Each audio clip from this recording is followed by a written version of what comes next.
அனைவருக்கும் வணக்கம். இன்றைய காலகட்டத்தில் ஆண்களுக்கு இருக்கும் மிகப்பெரிய பிரச்சனைகளில் ஒன்றுதான் ஆண்மை குறைபாடு. தன்னால் ஒருவேளை அப்பா ஆக முடியாமல் போய்விடுமோ என்று அஞ்சாத ஆண்கள் இங்கு யாருமே இல்லை. இந்த பிரச்சனையை குணப்படுத்துவதற்காக எவ்வளவு வேண்டுமானாலும் செலவு செய்யவும் அனைவரும் தயாராகவும் உள்ளனர். ஆனால் பெருகி வரும் வலிமையிழந்த விந்தணுக்கள் மற்றும் விந்தணுக்களின் உற்பத்தியில் ஏற்படக்கூடிய குறைபாடுகள் ஆகியவற்றை மருந்துகளின் வழியாக சரி செய்வதை காட்டிலும் உணவுகளின் வழியாக எப்படி அதற்கு தீர்வு காண முடியும், அதற்கு எந்த மாதிரியான உணவுகளை சாப்பிட வேண்டும் என்பதை பற்றி தான் நான் இந்த வீடியோவில் சொல்ல போகிறேன். ஸோ முடிந்த அளவுக்கு இந்த வீடியோவை ஸ்கிப் பண்ணாமல் முழுமையாக பாருங்கள். இந்த வீடியோக்குள்ளே போகிறதுக்கு முன்னாடி இந்த வீடியோக்கு ஒரு லைக் பட்டனை ப்ரெஸ் பண்ணிடுங்க.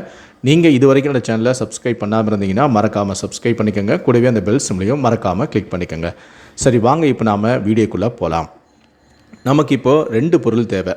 முதல் பொருள் முருங்கை பிசின். இந்த முருங்கை பிசினை நம்ம எதுக்காக எடுத்துக்கிறோம் அப்படின்னா, முருங்கை மரத்தில் இருந்து கிடைக்கக்கூடிய அடர் பழுப்பு நிற பசை போன்ற ஒரு பொருள் தான் இந்த முருங்கை பிசின். முருங்கை மரத்தில் அதிக அளவில் இருக்கக்கூடிய கால்சியம், சுண்ணாம்பு சத்து, நார்ச்சத்து ஆகியவை முருங்கை பிசினில் உள்ளது. ஆண்மை குறைபாடுகளை நீக்கி விந்தணுக்களின் எண்ணிக்கையை அதிகரிக்கவும் இது உதவுகிறது. ஆண்களுக்கு ஏற்படும் விரைப்புத்தன்மை பிரச்சனையையும் சரி செய்கிறது. இரத்த ஓட்டத்தை மேம்படுத்தி பாலியல் ஆற்றலையும் அதிகரிக்கவும் உதவுகிறது. சில ஆய்வுகள் முருங்கை பிசினை இயற்கை வைகரா என்றே குறிப்பிட்டன.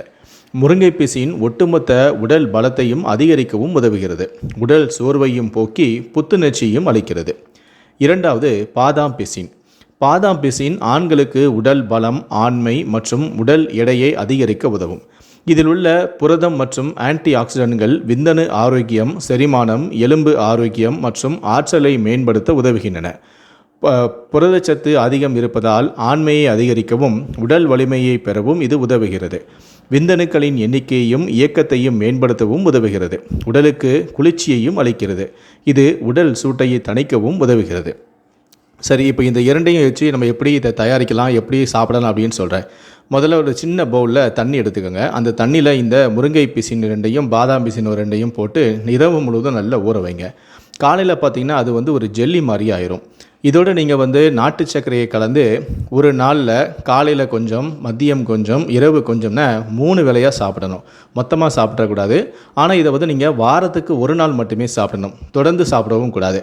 ஸோ இந்த மாதிரி நீங்கள் ட்ரை பண்ணிக்கிட்டே இருந்தீங்கன்னா கொஞ்ச நாள்லேயே உங்களுடைய விந்தணுக்கள் கட்டியாகி உங்களுக்கு ஆண்மை சக்தி கிடைக்கும். பின் குறிப்பு: நம்முடைய சேனலில் சொல்லக்கூடிய இது போன்ற மருத்துவ குறிப்புகள் ஒவ்வொருடைய உடல் தன்மைக்கு ஏற்ப மாறுபடும்.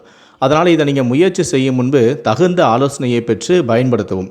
தகுந்த ஆலோசனையின்றி நீங்கள் பயன்படும் பட்சத்தில் வரக்கூடிய பின் விளைவுகளுக்கு என்னுடைய சேனல் எந்த விதத்திலும் பொறுப்பு ஏற்காது என்பதையும் நான் இதன் மூலம் தெரிவித்துக் கொள்கிறேன்.